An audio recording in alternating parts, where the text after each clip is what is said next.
Hello everyone and welcome to today's video. It's Crystal once again, and I'm going to start doing short 5-minute videos now because 15-minute long videos, a little too difficult to edit.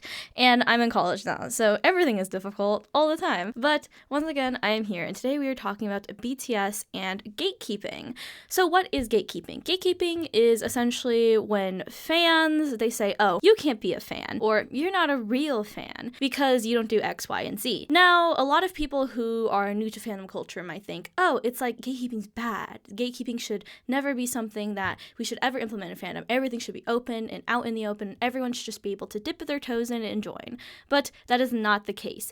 You see, in fandoms, we all run on systems of trust. So the reason that a lot of big projects in fandom are able to happen, like the AO3 or donation drives or fanfic events or like zines that happen within fandoms, the reason those things are able to happen are because people have systems of trust built with each other. And gatekeeping is one of the parts of that system of trust. So gatekeeping is important for fandoms, and especially BTS ARMY as a fandom, since it's one of the mega fandoms that currently exist, along with some anime fandoms and some video game fandoms. As a mega fandom, ARMY has to protect itself from bad actors and people who want to take advantage of the number of fans in the community and basically exploit that maybe for monetary gain or for social gain in some type of way. On social media, there's all types of people who are trying to gain BTS's ARMY's attention or some type of money from them or some type of engagement for them, so that way they're able to generate profit from that or gain in some type of way. So instead of doing that, a lot of what fans do is gatekeep. Now, you might think gatekeeping is bad, but gatekeeping is not bad in a way. If you read a lot of fandom meta online, you'll see people discussing about how gatekeeping is actually good.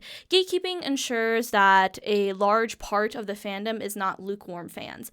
It's kind of happening right now with TikTok and TikTok music, where I think his name is Steve Lacy. That musician, he has had many songs get popular on the TikTok platform. And because of this, many people want to go to his concerts now, and his music is in demand. However, there are some videos that have come out with people who are at his concerts, yet do not know the verses and lyrics to his songs, which is extremely disappointing. And I can imagine for him as a musician, it must be very frustrating to have a fan base of people who do not genuinely love your music and only kind of sort of like your music. They only dip their toes in the music and then retract back. And instead of that, what fandoms do, since fandoms are such strong interconnected communities, we want people who are invested in the main interest to be around us.